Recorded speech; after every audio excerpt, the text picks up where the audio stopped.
Thank you, Andrew. And one of my great interests is in healthy communities. And I have to tell you that my diagnosis of a healthy community includes a roll-up like this in the rain, and it hasn't put any of us off. So congratulations on being here.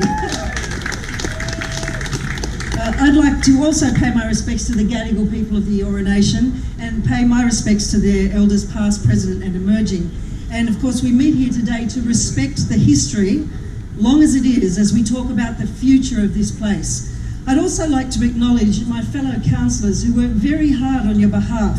That's Angela Vathoukas, Christine Forster, Craig Chung and Linda Scott, who were all here today. In fact, the only councillors not here are Clover Moore and her party members. So thank you to the other councillors for attending. Look, King's Cross is no stranger to media attention. The past few years have seen our area become the focus of political attention, culminating in those notorious lockout laws. I've heard some crazy things said about this area recently, including that the area's become boring. Can you believe that? Boring? King's Cross? This area is in transition, as it always has been, but it remains one of the most vibrant and interesting and eclectic parts of Sydney to live, to visit and to work in. Now, it's no secret that I don't always see eye to eye with the Lord Mayor and her party members, but at last week's council meeting they excelled themselves, and not in a good way.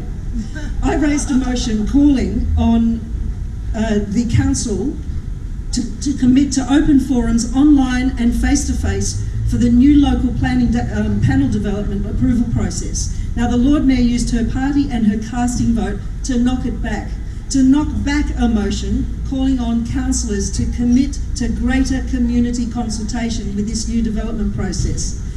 Then Councillor Forster proposed a master plan for King's Cross. It was a good proposal, so I seconded it. It too was voted down by the Lord Mayor's casting vote, claiming that the area is not in need of a special plan. One thing that we do continually clash on is this community consultation. In the last 18 months as a City of Sydney councillor, I've seen the same theme happening over and over again. Community representatives coming to council meetings saying, why weren't we told about this? Why weren't we asked our opinion about this particular development, which is going to affect our community, our environment, our children, and the way that we're able to live our lives in our area?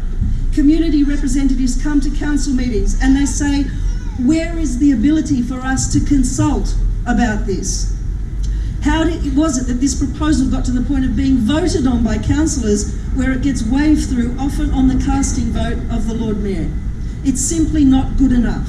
This council can and should do better to give locals like us in all of the villages of Sydney the chance to meaningfully contribute to the shared vision for our area. Nobody knows the heart and the spirit of this place like the people who live here, like the people who spend their lives here.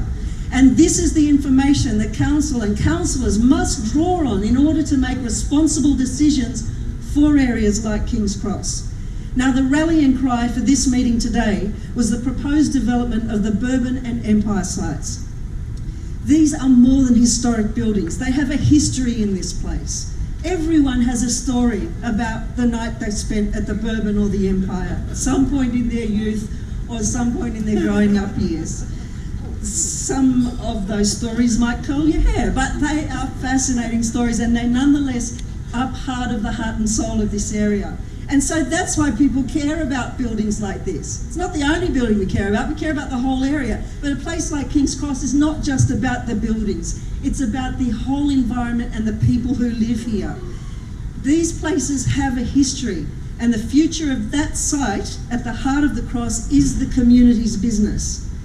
Now, in the council's own development control plan, the Bourbon site is listed as a contributory building, with the frontage classified as significant in its contribution to the character of the heritage conservation area. As a heritage conservation area, guidelines note there shall be no vertical additions to contributory buildings and no alterations to the facade of the building other than to reinstate original features. I don't see that happening. Sydney Local Environment Plan incorporates what's referred to as design excellence. These plans and guidelines were used as an excuse by the Lord Mayor and her party members as to why there shouldn't be a master plan for this area. But are these guidelines enough to retain the wonderful history and to guide the future of King's Cross, Potts Point, Elizabeth Bay and our entire environment? Just last year at Hensley Hall, developers just disregarded a condition of the DA to preserve the character of the facade of that building. They just smashed it down. And what was the fine for that breach? $6,000. $6,000 for demolishing a heritage facade. Is that any kind of disincentive for a developer to just go against the development conditions? Now, let me give you some other numbers that reflect what's happened to Potts Point since 2004, alarmingly without a master plan. More than 1,462 DAs have been determined between 2004 and 2017 in Potts Point alone. That's included more than 376 new apartments or units in the area, alongside 100 new car spaces. Now, the population in the area continues to grow, and it's one of the most densely populated communities in Australia, with around 7,000 people and over 3,000 homes in Potts Point alone. We're told that Sydney's population is expected to surge to 7 million.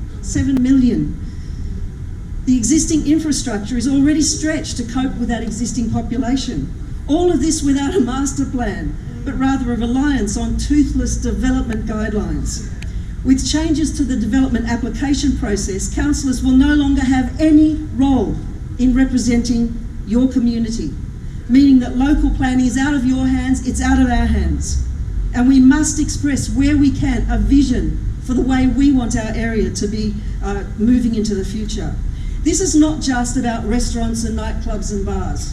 This is about a healthy community. It's about serving the needs of the people, clean air and water, efficient waste collection, toilets that work at least most of the time. It's not about overcrowding.